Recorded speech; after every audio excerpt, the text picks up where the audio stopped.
ಶ್ರೀ ಗುರುಭ್ಯೋ ನಮಃ. ಶ್ರೀಮನ್ಮಹಾಗಣಪತೇ ನಮಃ. ಎನ್ನ ಆಧ್ಯಾತ್ಮ ಬಂಧುಗಳೇ, ಸಂತ ತುಕಾರಾಮರ ಜೀವನದೊಳಗ ಬಹಳಷ್ಟು ಘಟನೆಗಳು ನಡೆದು ಹೋಗ್ತಾವ. ಹೀಗಿರುವಂಥ ಸಂದರ್ಭದೊಳಗ ಒಂದು ಬಹಳ ಅತ್ಯದ್ಭುತವಾದ ಘಟನೆ ನಡಿತೈತಿ. ಆ ಘಟನೆ ನಡಿಲಿಕ್ಕೆ ಮೂಲ ಕಾರಣ ಏನು ಅಂತಂದ್ರೆ, ಆ ಕೀರ್ತನೆಯನ್ನು ಕೇಳಿದರ ಪರಿಣಾಮ ನಾಮಸ್ಮರಣೆಯ ಬಲ ಎಷ್ಟಿರ್ತತಿ ಅನ್ನೋದನ್ನು ಸಂತ ತುಕಾರಾಮ ಮಹಾರಾಜರು ಜನರಿಗೆ ತೋರಿಸಿಕೊಟ್ಟಂಥ ಒಂದು ಘಟನೆ, ಬಹಳ ಸುಂದರವಾದ ಘಟನೆ ನಡೀತೈತಿ. ಅದಕ್ಕೆ ಮಾರ್ಕಾಂಡೇಯ ಋಷಿಗಳು ಸಹಿತ ಬಹಳ ಸುಂದರವಾಗಿ ಬರೀತಾರ. ಶ್ರುತಂ ಹರತಿ ಪಾಪಾನಿ ತಥಾ ಆರೋಗ್ಯಂ ಪ್ರಯಶ್ಚತಿ ರಕ್ಷಾಂ ಕರೋತಿ ಭೂತೇಭ್ಯೋ ಜನ್ಮಣಾಂ ಕೀರ್ತನಂ ಮಮ ಅಂಥೇಳಿ ಬಹಳ ಸುಂದರವಾದ ಮಾತನ್ನು ಬರೀತಾರ.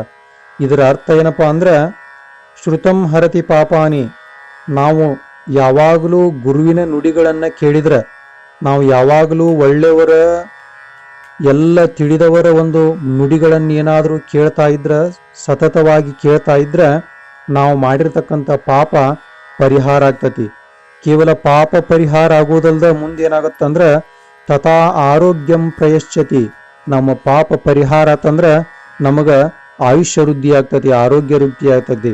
ಇಷ್ಟೇ ಅಲ್ಲ, ರಕ್ಷಾಂ ಕರೋತಿ ಭೂತೇಭ್ಯೋ, ನಮಗೇನಾದರೂ ಜೀವನದೊಳಗೆ ಸಂಕಷ್ಟಗಳು ಬಂದ್ರೆ, ಏನಾದರೂ ತೊಂದರೆ ತಾಪತ್ರಯಗಳು ಬಂದ್ರೆ ಅವುಗಳಿಂದ ಸಹಿತ ರಕ್ಷಿಸ್ತತಿ. ಅದಕ್ಕೆ ಪ್ರತಿಯೊಬ್ಬ ಮನುಷ್ಯನ ಜೀವನದೊಳಗೆ ಮುಖ್ಯವಾದಂಥ ಕೆಲಸ ಯಾವುದು ಅಂತಂದ್ರೆ, ಜನ್ಮಣಾಂ ಕೀರ್ತನಂ ಮಮ, ನಾವು ಉಸಿರಿರೋ ತನಕ ಏನು ಮಾಡ್ಬೇಕಂದ್ರೆ ಆ ಭಗವಂತನ ನಾಮಸ್ಮರಣೆಯನ್ನು ಮಾಡುವುದನ್ನು ಮರಿಬಾರದು ಅಂತಕ್ಕಂಥದ್ದನ್ನು ಮಾರ್ಕಾಂಡೇಯ ಋಷಿಗಳು ಬಹಳ ಸುಂದರವಾಗಿ ಈ ಒಂದು ನುಡಿಗಳೊಳಗೆ ಬರೀತಾರೆ. ಹೀಗೆ ಆ ಸಂತ ತುಕಾರಾಮ್ ಮಹಾರಾಜರಿದ್ದಂಥ ದೇಹುಗಾಂವದೊಳಗೆ ಪ್ರತಿನಿತ್ಯ ಕೀರ್ತನೆಯನ್ನು ಮಾಡ್ತಾ ಇದ್ರು. ಪ್ರತಿನಿತ್ಯವೂ ಸಹಿತ ಕೀರ್ತನೆಯನ್ನು ಕೇಳಲಿಕ್ಕೆ ಆ ಊರೊಳಗಿರ್ತಕ್ಕಂಥ ಒಬ್ಬ ಕಂಚಗಾರ ಬರ್ತಿದ್ದ. ಅವ ಒಂದು ದಿನಾನೂ ತಪ್ಪಿಸ್ತಂಗ ತುಕಾರಾಮರ ಕೀರ್ತನೆ ಭಜನೆಗಳಿಗೆ ಹೋಗ್ತಿದ್ದ. ಹಿಂಗಿರುವಂಥ ಸಂದರ್ಭದೊಳಗೆ ಒಂದು ದಿವಸ ಆ ಕಂಚುಗಾರನಿಗೆ ಒಬ್ಬ ಮಗ ಇದ್ದ. ಆ ಮಗನಿಗೆ ಆರೋಗ್ಯ ತಪ್ಪಿ ಅವ ಏನು ಮಾಡ್ತಾನಂದ್ರೆ ಸಾವು ಬದುಕಿನ ನಡುವೆ ಹೋರಾಡ್ತಕ್ಕಂಥ ಪರಿಸ್ಥಿತಿ ಬರ್ತೈತಿ.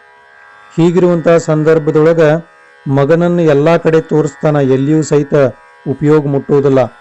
ತನ್ನ ಮಗ ಆ ಸಾವಿನ ಒಂದು ಹಾಸಿಗೆಯಲ್ಲಿ ಮಲಗಿದಂಥ ಸಂದರ್ಭದೊಳಗೆ ಹೆಂಡತಿ ಹೇಳ್ತಾಳ, ಇವತ್ತ ನಮ್ಮ ಮಗ ಬದುಕ್ತಾನೋ ಇಲ್ಲೋ ಗೊತ್ತಿಲ್ಲ, ಅದಕ್ಕೆ ಇವತ್ತು ಒಂದು ದಿವಸ ಕೀರ್ತನ್ ಕೇಳಕ್ಕೆ ಹೋಗುವುದನ್ನು ಬಿಡ್ರಿ ಅಂತ ಹೇಳ್ತಾಳ. ಅವಾಗ ಕಂಚುಗಾರ ಅಂತಾನ, ನೋಡು, ಹೆಂಗಿದ್ರು ಮಗ ಸಾಯವನ ಅವನ್ನ ಬದುಕಿಸುವಂಥ ಶಕ್ತಿ ನಮ್ಮಲ್ಲಿ ಇಲ್ಲ. ಅದಕ್ಕೆ ಎಂದಾದರೂ ಸಾಯತಕ್ಕಂಥ ಮಗನಿಗಾಗಿ ನಾನು ಕೀರ್ತನಕ್ಕೆ ಹೋಗೋದು ಬಿಡಂಗಿಲ್ಲ, ನಾನು ಹೋಗೋಣ ಅಂತ ಹೇಳಿ ಏನು ಮಾಡಿದ ಅಂದ್ರೆ, ಒಟ್ಟ ಹೆಂಡತಿ ಮಾತನ್ನು ಕೇಳ್ದಂಗೆ ತಾನೇನು ಮಾಡಿದ ಅಂದ್ರೆ ತನ್ನ ಪದ್ಧತಿಯ ಪ್ರಕಾರ ಕೀರ್ತನವನ್ನು ಕೇಳಲಿಕ್ಕೆ ಸಂತ ತುಕಾರಾಮ್ ಮಹಾರಾಜರ ಒಂದು ಆ ಕೀರ್ತನ ಮಂದಿರಕ್ಕೆ ಬಂದು ಕುಳಿತುಕೊಂಡ. ಆ ಗಂಡ ಕೀರ್ತನ ಕೇಳಕ್ಕೆ ಹೋದ ಒಂದು ಅರ್ಧ ಗಂಟೆ 1 ಗಂಟೆಯೊಳಗೆ ಆ ಕಂಚುಗಾರನ ಮಗ ಏನು ಮಾಡಿಬಿಟ್ಟ ಅಂದ್ರೆ ಸಾವನ್ನಪ್ಪಿಬಿಟ್ಟ. ಅವನ ಹೆಂಡತಿಗೆ ಬಹಳಷ್ಟು ಸಿಟ್ಟು ಬರ್ತೈತಿ. ಯಾರ ಮೇಲೆ ಸಿಟ್ಟು ಬರ್ತೈತಿ ಅಂತಂದ್ರೆ ತನ್ನ ಗಂಡನ ಮೇಲೂ ಸಿಟ್ಟು ಬರ್ತೈತಿ, ಆ ಸಂತ ತುಕಾರಾಮ್ ಮಹಾರಾಜರ ಮೇಲೂ ಸಿಟ್ಟು ಬರ್ತೈತಿ. ಬಡ ಬಡ ಬಡ ಬಡ ಏನು ಮಾಡ್ತಾಳಂತಂದ್ರೆ ಆ ಸತ್ತ ಮಗನನ್ನು ತೆಗೆದುಕೊಂಡು ಬಂದು ನೇರವಾಗಿ ಆ ಕೀರ್ತನೆ ನಡೆಯುವಂಥ ಜಗದೊಳಗೆ ಬಂದು ಮಲಗಿಸ್ತಾಳ. ಮಲಗಿಸಿ ಜೋರಾಗಿ ಬಾಯಿ ಮಾಡಿ ಚೀರಾಡ್ಲಿಕ್ಕೆ ಪ್ರಾರಂಭ ಮಾಡ್ತಾಳ. ನನ್ನ ಗಂಡನ ಒಂದು ಬುದ್ಧಿಯನ್ನು ಕೆಡಿಸ್ತವ್ರು ನೀವ, ನಮ್ಮ ಮಂತೆನವನ್ನ ಸರ್ವನಾಶ ಮಾಡಿದವ್ರು ನೀವ, ನಮ್ಮ ಮನೆಗೆ ಹರಿನಾಮ ಸ್ಮರಣೆಯಿಂದ ಸುಖ ಆಗುವುದಿಲ್ಲ ಅಂಥೇಳಿ ತನ್ನ ಬಾಯಿಗೆ ಬಂದಂಗೆ ಬೈಲಿಕ್ಕೆ ಪ್ರಾರಂಭ ಮಾಡ್ತಾಳ. ಅಲ್ಲಿ ಕೂಡಿದವರೆಲ್ಲರೂ ಸಹಿತ ಆ ಹೆಣ್ಮಗಳಿಗೆ ಬೈಲಿಕ್ಕೆ ಪ್ರಾರಂಭ ಮಾಡಿದ್ರೆ ಯಾರಿಗೂ ಸಹಿತ ಬಗ್ಗುವುದಿಲ್ಲ. ಹಿಂಗ ಮಾಡಿದಂಥ ಸಂದರ್ಭದೊಳಗೆ ಸಂತ ತುಕಾರಾಮ್ ಮಹಾರಾಜರು ಒಂದಿಷ್ಟು ವಿಚಲಿತರಾಗಲಿಲ್ಲ. ಅವಾಗ ಆ ಎಲ್ಲ ಹೆಣ್ಮಗಳ ಮಾತುಗಳನ್ನು ಕೇಳಿರ್ತಕ್ಕಂಥ ಸಂತ ತುಕಾರಾಮ್ ಮಹಾರಾಜರು ಏನಂತಾರಂದ್ರೆ, ನೋಡವ, ನಿನಗೆ ನನ್ನ ಮ್ಯಾಲೆ ಸಿಟ್ಟೈತಲ್ಲ, ನನ್ನನ್ನು ಬೇಯಿ ಬೇಡ ಅನ್ನಂಗಿಲ್ಲ, ಆದ್ರೆ ನಾನು ನಾಮಸ್ಮರಣೆ ಮಾಡ್ತಕ್ಕಂಥ ಭಗವಂತನನ್ನು ಬೇಯಬೇಡ. ಭಗವಂತನ ನಾಮ ಅಂತಂದ್ರೆ ಏನಂತ ತಿಳ್ಕೊಂಡಿನಿ ಅಂತ ಹೇಳ್ಬೇಕಾರೆ ಆ ಹೆಣ್ಮಗಳಂತಾಳ, ಹಂಗಾದ್ರೆ ನಿಮ್ಮ ಕಡೆ ಆ ಮೃತ ಸಂಜೀವಿನಿ ವಿದ್ಯೆ ಇದ್ರೆ ನನ್ನ ಮಗನ ಬದುಕಸ್ರಿ ಅಂತ ಹೇಳಿದಾಗ ಆ ಕಂಚುಗಾರನ ಹೆಂಡತಿಯ ಗಂಡ ಆ ಹೆಂಡತಿಗೆ ಹೊಡೆದು ಹೇಳ್ತಾನ, ಏ ಹುಚ್ಚಿ, ಏನು ಮಾತಾಡಕತ್ತಿ ನೀನು? ಮೃತ ಸಂಜೀವಿನಿ ಅಂತಂದ್ರೆ ಅದೇನು ಸಿಕ್ಕವ್ರಿಗೆ ಸಿಗುವುದಂತ ಮಾಡೀನು? ಅದು ಸಿಗುವಂಥ ವಸ್ತು ಅಲ್ಲ. ನಡಿ ಆ ಹೆಣವನ್ನು ತೆಗೆದುಕೊಂಡು ಹೋಗಿ ಸಂಸ್ಕಾರ ಮಾಡೋಣ ಅಂತ ಹೇಳಿ ಗಂಡ ಹೊರಟಾಗ ಸಂತ ತುಕಾರಾಮ್ ಮಹಾರಾಜರು ಹೇಳ್ತಾರ, ನಿಲ್ಲಪ್ಪ ನಿಲ್ಲು, ಅರ್ಧ ತಾಸು ಇಲ್ಲೇ ಕೂಡ್ರಿ ಅಂಥೇಳಿ ಅವ್ರನ್ನ ಅಲ್ಲೇ ಇದು ಮಾಡಿಸಿ ಉಳಿದಂಥ ಎಲ್ಲ ಭಕ್ತರಿಗೆ ತುಕಾರಾಮ್ ಮಹಾರಾಜರು ಹೇಳ್ತಾರ, ನೋಡ್ರಪ್ಪ, ಮೃತ ಸಂಜೀವಿನಿ ವಿದ್ಯೆ ಅಂತೂ ನಾನು ಕಲ್ತಿಲ್ಲ, ಆದ್ರೆ ಆ ಕೂಸಿಗಾಗಿ ನಾವೇನು ಮಾಡೋಣ ಅಂದ್ರೆ ನಮ್ಮನ್ನು ನಾವು ಮರೆತು ಆ ವಿಠ್ಠಲನ ನಾಮಸ್ಮರಣೆಯನ್ನ ಮಾಡೋಣ ಅಂತಂದು ವಿಠ್ಠಲನ ನಾಮಸ್ಮರಣೆಯನ್ನ ಜೋರಾಗಿ ಕೀರ್ತನೆಯನ್ನ ಮಾಡಲಿಕ್ಕೆ ಪ್ರಾರಂಭ ಮಾಡಿದರು.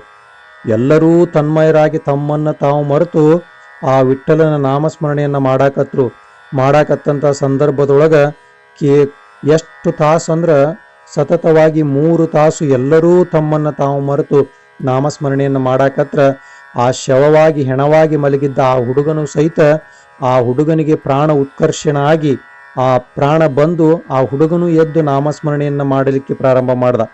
ನಾಮಸ್ಮರಣೆಯನ್ನು ಮಾಡ್ಕೊಂತ ಅಲ್ಲೇ ನಿಂತಂತ ಅವ್ರ ಅವ್ವನ್ನ ನೋಡಿ ಚಿಟ್ಟನೆ ಚೀರಿ ಕರೆದಾಗ ಅಲ್ಲಿದ್ದವ್ರೆಲ್ಲರೂ ಸಹಿತ ತಮ್ಮ ವಾಸ್ತವ ಒಂದು ಜಗತ್ತಿಗೆ ಬಂದ ನಂತರ ನೋಡ್ತಾರ, ಹುಡುಗನಿಗೆ ಪ್ರಾಣ ಬಂದು ತಾಯಿಯ ಮಡಿಲೊಳಗ ಎದ್ದು ನಿಂತಾಗ ಅಲ್ಲಿದ್ದವರಿಗೆಲ್ಲರಿಗೂ ಸಹಿತ ಆಶ್ಚರ್ಯ ಆಯ್ತು, ಪರಮಾನಂದ ಆಯ್ತು. ಜೊತೆಗೆ ಸಂತ ತುಕಾರಾಮ ಮಹಾರಾಜರನ್ನ ಎಲ್ಲರೂ ಏನ್ ಮಾಡ್ತಾರ ಅಂದ್ರೆ ಹೊಗಳಲಿಕ್ಕೆ ಪ್ರಾರಂಭ ಮಾಡ್ತಾರ. ಅವಾಗ ತುಕಾರಾಮ್ ಮಹಾರಾಜರು ಒಂದ್ ಮಾತನ್ನ ಹೇಳ್ತಾರ, ಏನಂತಂದ್ರ ಶ್ರುತಂ ಹರತಿ ಪಾಪಾನಿ, ಅದಕ್ಕ ನೀವು ಸಾಯು ತನಕ ಯಾವ ನಾಮಸ್ಮರಣೆಯನ್ನ ಮಾಡ್ತಿರಲ್ಲ ಆ ನಾಮಸ್ಮರಣೆಯ ಬಲ ನಿಮ್ಮನ್ನ ಸಾವಿನಿಂದ ಸಹಿತ ಮುಕ್ತಗೊಳಿಸ್ತತಿ ಅಂತಕ್ಕಂಥ ಮಾತನ್ನ ಅಲ್ಲಿ ಕೂಡಿದಂತ ಎಲ್ಲ ಜನರಿಗೆ ಹೇಳಿದಾಗ ಆ ತುಕಾರಾಮ್ ಮಹಾರಾಜರನ್ನ ಬೇದಿರತಕ್ಕಂಥ ಆ ಕಂಚುಗಾರನ ಹೆಂಡತಿ ಬಂದು ದೀರ್ಘದಂಡ ನಮಸ್ಕಾರವನ್ನ ಹಾಕಿ ಕಣ್ಣೊಳಗ ಗಳಗಳ ನೀರನ್ನ ಸುರಿಸಿ ಆ ತುಕಾರಾಮ್ ಮಹಾರಾಜರ ಕಡೆ ಕ್ಷಮೆಯನ್ನು ಯಾಚನೆ ಮಾಡ್ತಾಳ.